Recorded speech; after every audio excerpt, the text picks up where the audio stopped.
The number of unemployed people in the United States continues to exceed by wider and wider margins the number of job openings in this country. The JOLTS report came out today. I'll share the stats with you. That is the Job Openings and Labor Turnover Survey. But as I read this article, which I got from the Zero Hedge, it made me think, what do we say to the 18.4 million college students that are now enrolled in colleges across the country? 15.3 million in undergraduate and 3.1 million in graduate schools. Spring of this next year, so 2025 grads, they are expecting 2.22 million college graduates.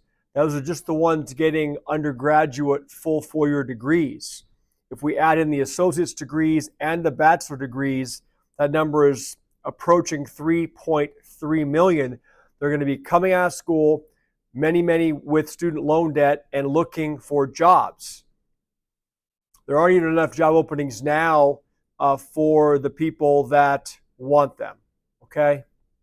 So where does this end? It's an ugly road, and I'm not sure where it's going to lead. Before I jump into the story, as I always humbly ask, please subscribe to the channel if you're not subscribed so we can keep growing the community.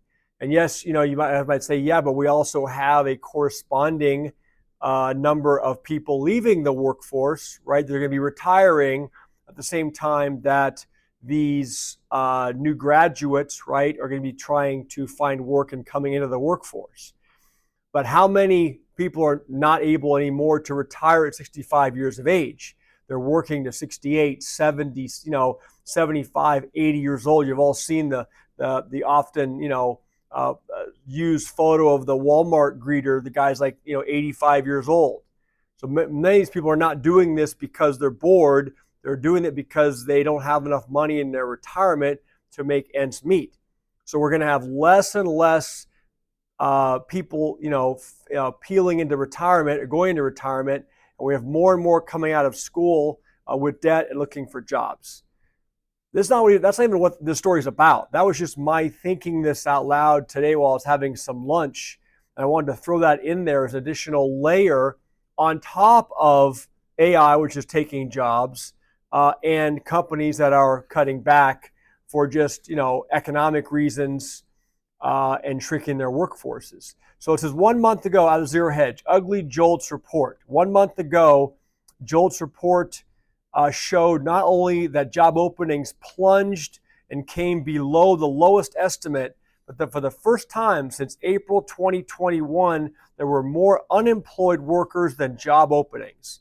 Fast forward to today, when the already ugly labor market, it says, picture got even uglier. Moments ago, the BLS reported the latest August JOLTS report and showed job openings remained depressed.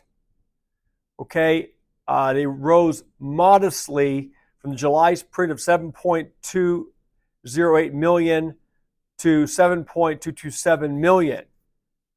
But listen to this, the number of job openings decreased in construction by 115,000 jobs, and the federal government by 61,000 jobs. Let me editorialize a little bit here. If we get a government shutdown at midnight tonight, which appears like it's all but a done deal unless something gets, a rabbit gets pulled out of a hat here in the next few hours, the administration has already said that there are going to be a whole lot of federal government jobs that are going to cease to exist.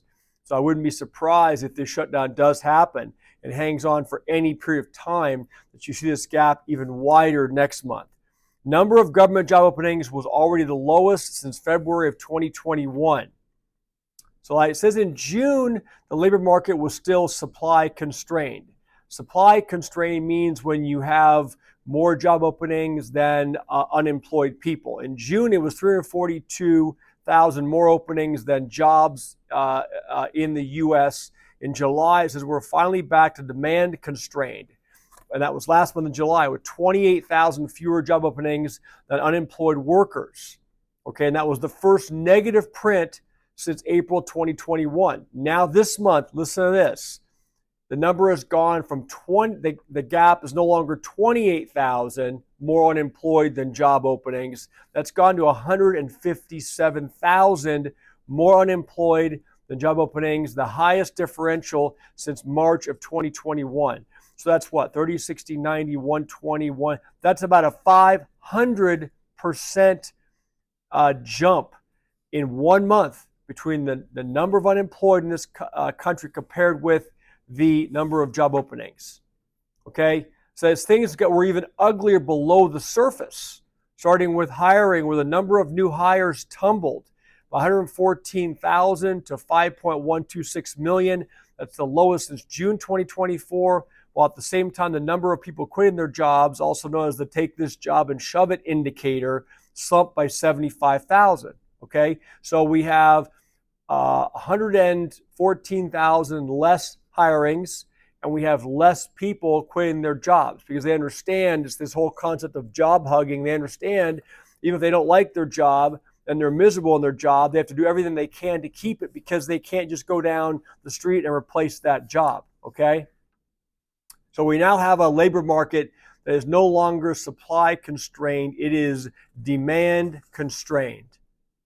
And again, if the government shuts down here in a few hours, we'll have to see. Well, that it says in the article that would prevent the September jobs report from even being published this Friday. There was something out yesterday I saw where they already came out and said, the BLS said that the report would not even be published if there is a shutdown. So then we would have, flying blind, so to speak, until next month's report. But again, at a time, so we have able-bodied people in this country that are looking for jobs and they can't find jobs. If you guys answer this question for me, leave your thoughts and comments. How is this situation not just going to keep getting worse and worse? I guess flipping that over is, how can it improve when we have job layoffs increasing for a whole host of reasons in this country? Okay. And when I throw in the statistics about the people that are going to be looking for work coming out of college every single year after year, right, to the tune of 2-3 million, where is this going to end? I don't want to go too long on that today. I thought it was something that was worth obviously sharing for many that again, I've always preached on this channel for a couple of years now, to do everything you can to fortify your situation if you find yourself losing your 9-to-5 job. If you don't work for yourself, you're not self-employed. I do get some negative comments once in a while saying, well, it's easy for you to say, Matt, because you're self-employed and it takes capital to start a business and to go out and get training to do something and start a new business. And I understand that. Okay, so I'm not. I am cognizant of the fact that it does take some capital.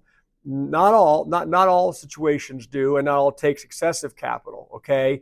But it's one of those things where you almost get to the point where you say, what do we do? As a nation, if this gap increases another 5-fold from this month to next month, all of a sudden we have 600,000 people in this country that are unemployed, that exceeds the number of job openings. I wouldn't be surprised that this keeps getting worse and worse, okay? So again, I have college age kids, and it's hard to actually even make this. I'm sure they're going to watch the video. Everyone still has to go out and chase their dream and and do their best. But this looks right now pretty ugly. Okay.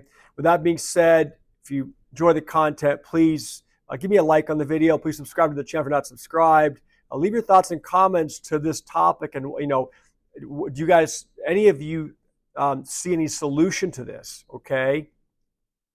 And with that being said, I'll talk to all of you soon. Okay. Bye.